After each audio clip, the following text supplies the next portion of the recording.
All right, let's dive into the incredible story of how English got specific.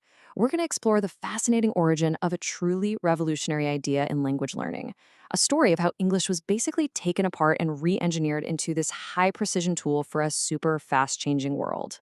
So it all kicks off with a pretty simple question when you think about it.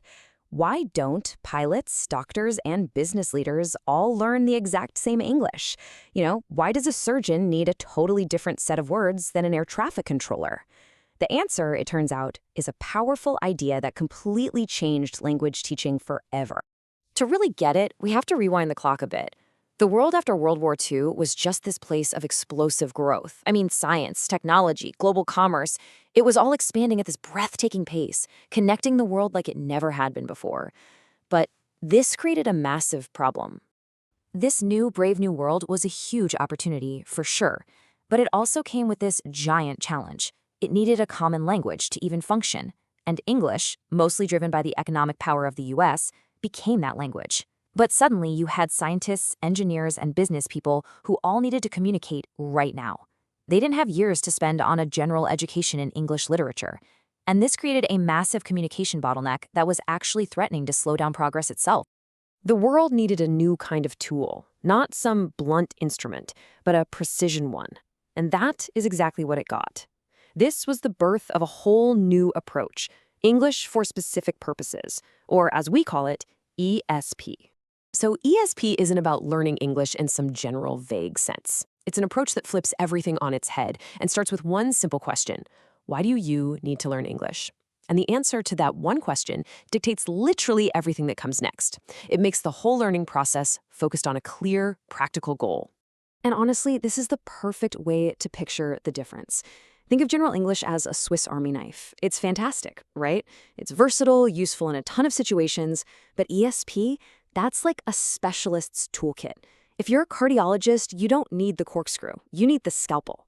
ESP gives learners the exact tools they need for their specific job, which makes learning incredibly efficient and, well, effective. So what made this whole revolutionary idea possible?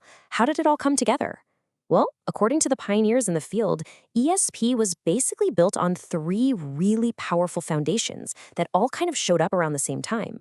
It was really a perfect storm. It all came down to three key things clicking into place. First, you had that global demand we just talked about. The need was there.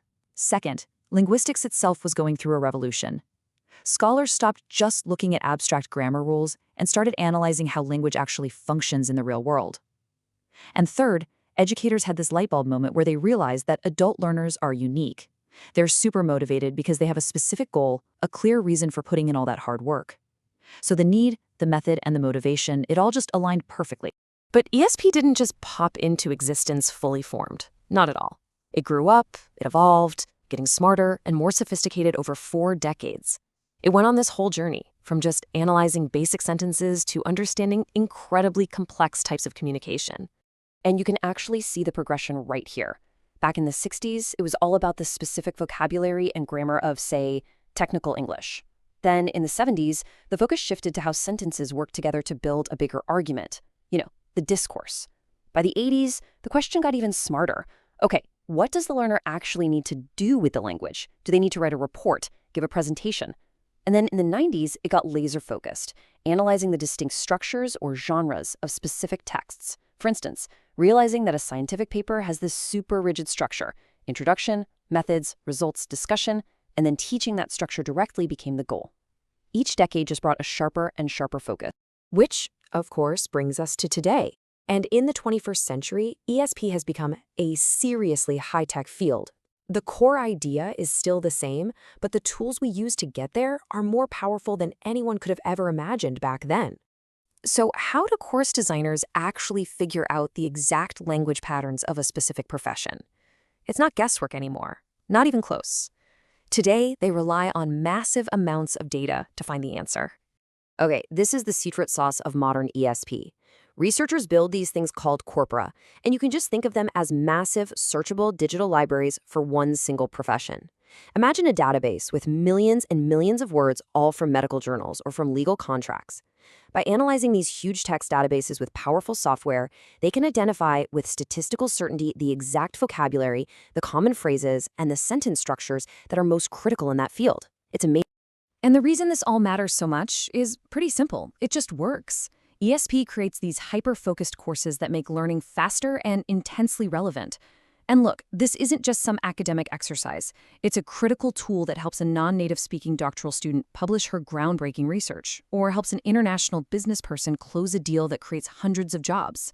It is quite literally part of the engine that keeps global science and commerce running smoothly. And all of this leaves us with a really fascinating question for the future. ESP was created to give humans a specific tool for a specific purpose. But as artificial intelligence gets better and better and better at translating our world, it really makes you wonder, what specific communication purposes will be left that are so important, so nuanced, that they'll be left for us humans to master?